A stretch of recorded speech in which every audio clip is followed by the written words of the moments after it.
اللہ تبارک و تعالی قرآن مجید فرقان حمید میں ارشاد فرماتا ہے، میں نے زندگی اور موت پیدا فرمایا۔ کیا فرمایا؟ زندگی اور موت پیدا فرمایا تاکہ تمہیں آزمائے، تاکہ تمہیں آزمایا جائے کہ تم میں سے کون بہتر عمل کرنے والا ہے۔ یعنی اللہ تبارک و تعالیٰ نے ہمیں جو زندگی عطا کیا ہے، جو موت اللہ تبارک و تعالیٰ زندگی اور موت دونوں کو پیدا فرمایا ہے، دنیا میں ہم لوگوں کو بھیجا ہے۔ اس کا مقصد کیا ہے؟ کہ تمہیں آزمایا جائے، تمہارا ٹیسٹ لیا جائے، امتحان لیا جائے کہ تم میں سے کون دنیا میں آ کر بہتر عمل کرتا ہے، بہتر کام کرتا ہے۔ یہ اللہ کا مقصد ہے زندگی اور موت پیدا کرنے کا۔ زندگی کا مقصد صرف یہ نہیں کہ دنیاوی کی لذت، دنیاوی خواہشات، جائیداد، مکانات، محل، زمین، یہ زندگی کا مقصد نہیں۔ اور موت کیا ہے؟ موت ہمیشہ آپ کو یاد دلاتی ہے کہ ہر انسان کو ایک نہ ایک دن موت کا مزہ چکھنا ہے۔ دنیا میں اگر کسی انسان سے آپ پوچھے، معلوم کرے کسی چیز کے بارے میں، تو وہ اختلاف کر سکتا ہے کہ میں اس چیز کو نہیں مانتا، یہ نہیں ہو بھی سکتا، ایسا ہوتا ہے۔ لیکن موت کے بارے میں اگر آپ کسی سے پوچھے، چاہے وہ مسلم ہو، غیر مسلم ہو، یا کوئی بھی مذاہب کے ماننے والا ہو، یا کوئی بھی ماننے والا ہو، موت کا انکار نہیں کرتا۔ وہ کہتا ہے کہ ہمیں ایک نہ ایک دن مرنا ہے، دنیا سے جانا ہے۔ آج ہم جس کے برسی میں بیٹھے ہوئے ہیں، مرحوم و مغفور جناب سراج الحق صاحب، اللہ تبارک و تعالی انہیں کروٹ کروٹ جنت نصیب عطا کرے۔ ان کا باپ زندہ ہے، بیٹا چلا گیا۔ تو اس سے ہمیں کیا پتا چلتا ہے، کیا معلوم ہوتا ہے کہ آپ یہ نہیں کہہ سکتے کہ ہمیں کب مرنا ہے، ہمیں موت کے لیے جو ہے کوئی الگ سے میسج آتا ہے، نوٹیفیکیشن آتا ہے، نہیں۔ لیکن جب موت کا وقت آتا ہے، کسی کو بھی ایک لمحے کی بھی مہلت نہیں دیتی، آپ کے جسم سے آپ کے روح کو الگ کر دیتی ہے، یہ موت ہے۔ لیکن آج پوری دنیا کا عجیب ماحول ہے، ہر آدمی ترقی کی راہ کو دوڑ رہا ہے۔ کوئی سوچتا ہے کہ جس نے بلڈنگیں بنا لی وہ کامیاب ہے، کوئی سوچتا ہے کہ جس نے گاڑیاں خرید لی وہ کامیاب ہے، کسی کی سوچ اپنی یہ ہے کہ جس نے دنیا میں آ کر کے کوئی ڈگری حاصل کر لی وہ کامیاب ہے، کوئی سوچتا ہے کہ لوگ جس کے نام سے ڈرنے لگے وہ کامیاب ہے، کوئی سوچتا ہے کہ چار لوگ جس سے سلام کرنے لگے وہ کامیاب ہے۔ لیکن ان میں سے کوئی بھی کامیاب نہیں ہے۔ سب سے بڑا کامیاب وہ ہے جو قبر میں ایمان بچا کر کے لے کے جائے، وہ سب سے بڑا کامیاب ہے۔ اور سب سے بڑا کام ہے قبر میں ایمان بچا کر لے کے جانا۔ اللہ تعالی ہم سب کو ایمان پر موت نصیب عطا فرمائے، کہیں آمین۔ کبھی کبھی قبرستان بھی جایا کرو، محفل میلے ہم کوئی جگہ نہیں چھوڑتے، سب میں چلے جاتے ہیں، لیکن کبھی قبرستان جایا کرو اور جا کر کے کبھی وہ ٹوٹی قبریں دیکھا کرو جن کی لکڑیاں نظر آتی ہے، اور وہاں جا کے آواز دے کے ان دفن ہونے والوں سے پوچھا کرو، قبرستان میں رہنے والوں، قبرستان میں لیٹنے والوں، بتاؤ تم نے قبر کی زندگی کو کیسا پایا؟ یقیناً آواز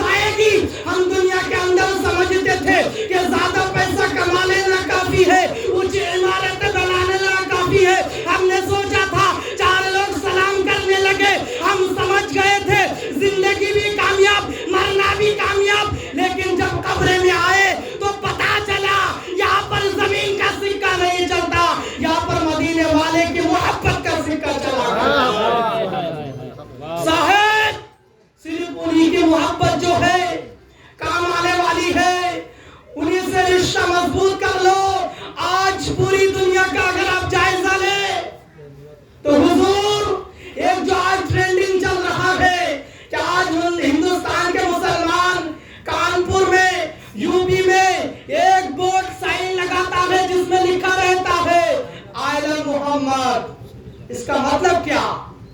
اس کا مطلب یہ ہے کہ ہم حضور سے محبت کرتے ہیں، پیار کرتے ہیں. لیکن آج کے بی جے پی گورنمنٹ نے، بی جے پی سرکار نے جو ہے مسلمانوں پر ٹارگٹ کر رہی ہے، مسلمانوں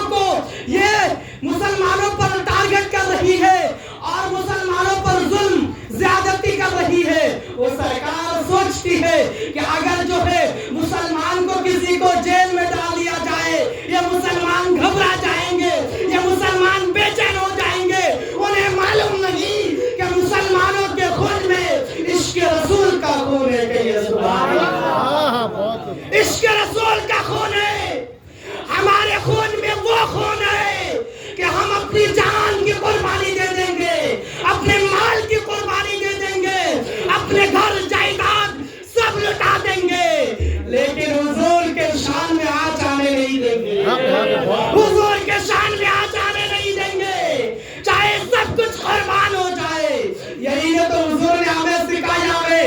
حضور خود ارشاد فرماتے ہیں لا یؤمن احدکم حتی اکون احب الیہ من والدہ وولدہ والناس اجمعین. کہیے سبحان اللہ. حضور ارشاد فرماتے ہیں، حضور صلی اللہ تعالی علیہ وسلم کا فرمان علی شان ہے کہ کوئی بھی مومن کامل نہیں ہو سکتا جب تک مجھے اپنے والدین، اپنی اولاد، اپنے ماں باپ، اپنے دوست یار، عزیز و قریب، یہاں تک کہ اپنے جان سے بھی زیادہ مجھ سے نہ محبت کرو. یعنی پتا چلا کہ حضور سے سارے چیزوں سے زیادہ، یہاں تک کہ اپنے جان سے بھی زیادہ حضور سے محبت کرنا ہوگا. تب جا کر جو ہے ہم کامل مومن بنیں گے. سنی ٹناٹن مسلمان جسے کہتے ہیں، جس کے دل میں حضور کی محبت نہیں ہے، جس کے دل میں عداوت رسول ہے، گستاخ رسول ہے، اس کی نماز نہیں، اس کا روزہ نہیں، اس کے عبادت نہیں، بلکہ اس کے نماز کوئی کام کے نہیں، اس کے روزے کوئی کام کے نہیں، اگر حضور کی محبت دل میں نہ ہو. تو حضرات محترم، اس سے پتا کیا چلا، اس سے معلوم کیا ہوا کہ ہر چیز سے زیادہ حضور سے محبت کرنا ہوگا. ہمارے دلوں میں حضور کی محبت بے پناہ ہے، کٹ کٹ کر ہے. اے سنی مسلمانوں، اے جھلا پرا کے سنی مسلمانوں، آپ لوگوں کو ایک پیغام دینا چاہتا ہوں، ایک میسج دینا چاہتا ہوں. کسی بھی حال میں ہو، چاہے پریشانی میں ہو، چاہے ظالم سرکار آپ کو للکارے، آپ کو دھمکی دے NRC کے نام پر اور یہ کسی چیز کے بھی نام پر آپ کو دھمکی دے، تو آپ ڈرنا نہیں، بلکہ جو ہے اپنے دل میں حضور کی محبت بسائے رکھنا، اور یہ کہتے ہوئے آپ ایک منٹ بھی نہیں سوچنا آئی لو محمد. کہیے سبحان اللہ. بولیے آئی لو محمد، آئی لو محمد صلی اللہ تعالی علیہ وسلم. حضرات محترم، اس واقعہ سے آپ معلوم کریں، پتا چلے کہ ایک مرتبہ جو ہے، ایک مرتبہ حضرت انس رضی اللہ تعالی عنہ روایت فرماتے ہیں، راوی اس حدیث کے ایک صحابی آتے ہیں اور عرض کرتے ہیں یا رسول اللہ صلی اللہ تعالی علیہ وسلم، قیامت کب آئے گی؟ صحابی کیا فرماتے ہیں کہ حضور قیامت کب آئے گی؟ تو ہمارے پیارے آقا صلی اللہ تعالی علیہ وسلم ارشاد فرماتے ہیں کیا تم نے قیامت کی تیاری کر لی ہے؟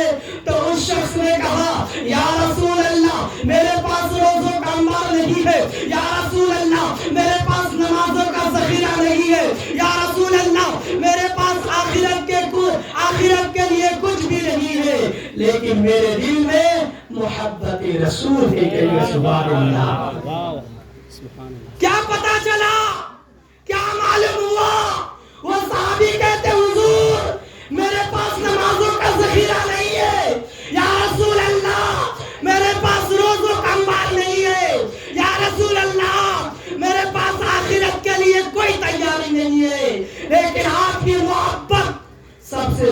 میرے دل میں. تو حضور کیا فرماتے ہیں؟ سماعت کرے.